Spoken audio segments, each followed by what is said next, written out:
Here's a crazy trick question. What's the most Oh, you already got it? Because it was in the title of this video? Right, okay, so, then let's just jump right in. Now, you might remember Ashgabat from the time you googled, what is the capital of Turkmenistan? Oh god, I am so bored, please put me out of my misery. Otherwise, there's a good chance you haven't heard of it. So how did it rise to the ranks of the most expensive cities in the entire world? Well, a lot of that has to do with the way that cost of living is calculated in the first place. You see, generally, a cost of living index pools together the local cost of a number of different items that one might regularly spend money on. Things like rent, utilities, food, clothing, transportation, half as interesting merch, etc. Since these prices are subject to different levels of fluctuation, cost of living indexes also take into account the stability of the local economy. Things like inflation, exchange rates, and overall consumer confidence. But Sam, you might be saying, rudely interrupting my whole explanation of cost of living indexes, don't people have different needs in different countries? Like, what about my friend from Canada who doesn't need to worry about syrup prices because his government socialized syrup 150 years ago, allowing him to take syrup from any grocery store for free? Well, while that's definitely not true and the term for that is shoplifting, still, it's a decent point. Cost of living can be difficult to standardize across different countries because people have different standards of living and are supported by their governments to different extents. So, many of the most popular indexes solve this by looking at cost of living for a hypothetical expatriate moving to a new city. This means standards of living similar to developed countries and not taking into account government-subsidized amenities. That last point is particularly important when it comes to talking about Turkmenistan, but I'll explain what I mean in a minute. For now, all you need to know is expensive genes plus unstable economy equals you get to be on this Wikipedia page. Got it? Good. Now let's talk about how Ashgabat does that better than anyone else. While Turkmenistan might be home to the most expensive city in the world, that doesn't mean things are all champagne and whatever kind of cereal rich people pour their champagne on. In fact, it's kind of the opposite. Turkmenistan is currently facing, to put things lightly, a devastating economic crisis coupled with a slew of escalating humanitarian disasters. I guess that's not putting it very lightly, but there aren't too many ways to put it. You see, when Turkmenistan gained independence in 1991, it was well positioned to become one of the world's leading stands. It was sitting on the fourth largest natural gas reserve in the world, representing about 10% of Earth's known supply, and a decent amount of oil, and throughout the early 2000s, gas prices were higher than Exxon executives celebrating how high gas prices had gotten.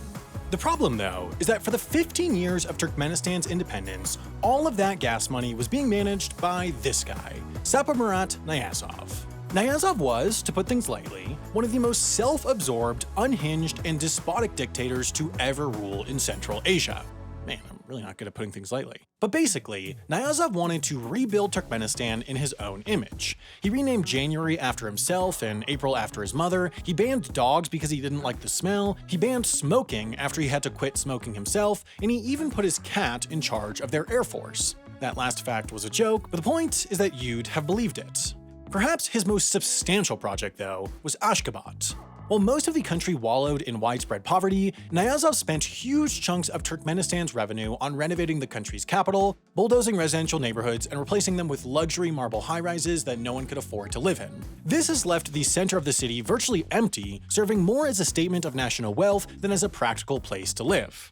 But much like a puzzle that's only had one piece placed, that's only one piece of the puzzle. In 2014, gas prices began to plunge, and major international brands like Levi's, Nike, and Amazon fell prey to the SJW mob and decided to stop purchasing Turkmenistan's slave-harvested cotton. With such a hard hit to their economy, Turkmenistan drastically reduced imports, primarily food products, and the local price of those items naturally started to skyrocket. To further complicate matters, Turkmenistan's currency, the manat, began rapidly declining in value during the economic crisis, so the government bravely declared that, no it isn't, and locked the official exchange rate at 3.5 manat to the dollar.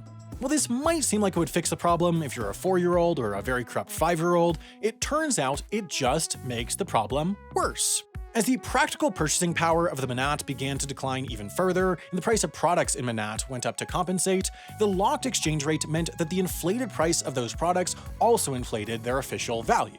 In Ashgabat, a gallon of milk might cost you about 50 manat. With a practical black market exchange rate of 40 manat to the dollar, this isn't too outrageous. But with the official exchange rate of 3.5 manat to the dollar, and this is what the cost of living indexes are forced to use, this means a gallon of milk technically costs about $15. The same goes for a month of internet services at $186 or a pair of blue jeans at $112. If you plug those numbers into our equation from earlier, I'd say the math checks out. But wait, if Ashgabat is so expensive and Turkmenistan is so poor, how can anyone afford to live there? Well, the simple answer is they can't. Since 2003, Turkmenistan has had to foot the bill for its citizens' electricity, gas, and water, and set up government-subsidized stores for people to buy food that's well under market price. That is, until 2019, when they stopped paying for utilities and sent police to break up long lines of starving people outside their state stores. So, if you want to experience the thrill of spending $15 on milk, you're probably better off just going to Whole Foods.